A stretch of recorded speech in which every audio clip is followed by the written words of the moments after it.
Mos harroni që në Amerikë, Erdoganin e lanë kam, i morën grupin e shoqërimit, eskortën, e thanë, këtu nuk lejohen shoku, se këtu është Amerikë, biles nga tregoj çik pasaportën, presidentit Turqisë. E lanë edhe Macronin në semafor duke kur ka lejë eskorta e presidentit. Amerika është një shtet i cili e sulmojnë gjithë, terrorizme shumë i lartë, nuk donë kontrole totale Amerika. Amerika nuk është e letë, sidomos në këtë botëror, ku bëhet fjalë për sportin, terrorizmi mund të hyjë shumë letë, dhe për këtë arsye kontrolli duhet jetë dy fish më i lartë, se po të shkosh në kohë normale, nuk ndodh kjo. Por tani është shumë rreziku i madh. Pse? Se një luftë ishte Je dakord ajo? Jo, ata e kishin, domethënë, ata e dinin çfarë rrezikonte kur vendosën Po shiko, Amerika ka përgjegjësi. Amerika ka aq përgjegjësi të madhe ndaj të gjithëve të cilët hyjnë në Shtetet e Bashkuara të Amerikës. Për juve që shkonin me vizitu. Po si s'ka përgjegjësi? Jo, nuk është dështim. Nuk e kam menaxhuar siç duhet. Se Amerika mendonte se vinte me eksperiencë, duke qenë se ka pritur edhe një tjetër kub botë, por që ka kaluar shumë vite. Për mu do të ishte dështim i madh nëse nuk do të ishte kjo kontroll, kjo masë e madhe.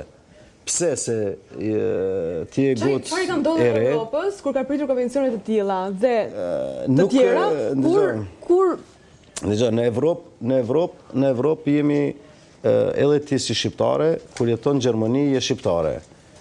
Dhe ne jemi në Gjermani, si ato e vetë në Gjermani, e patëm kampionatin evropian, e patëm për 2 viteve. Po. Ishëm, u gëzum, ishte let, hyshe me makinë, kalojshe. Po.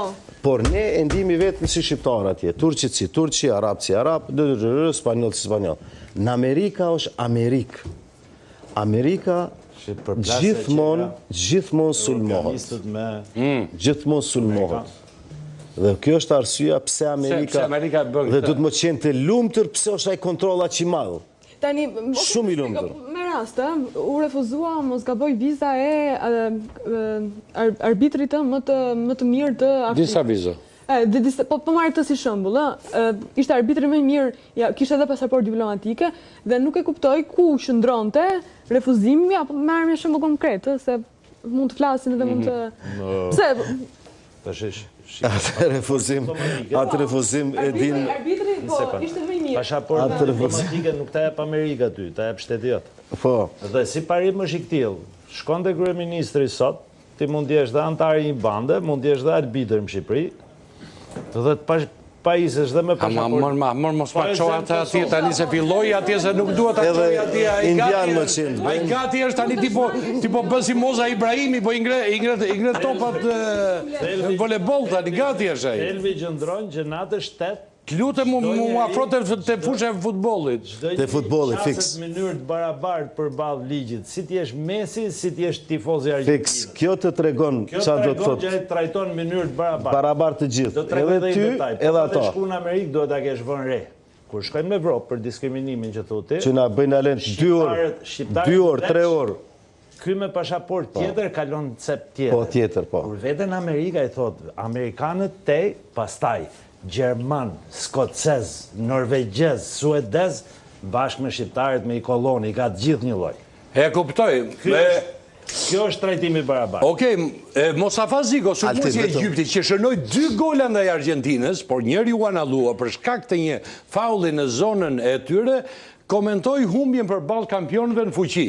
Nuk kishte drejtësi në fushë, kishte një padrejtësi mizore. Përpjekja e një vendi të tërë u hodh në plera.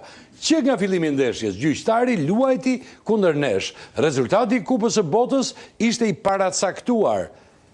Ne na mjafton zoti, thon egjiptianët, mendojnë që janë të vjedhur nga argjentinasit. Ndeshja pati probleme.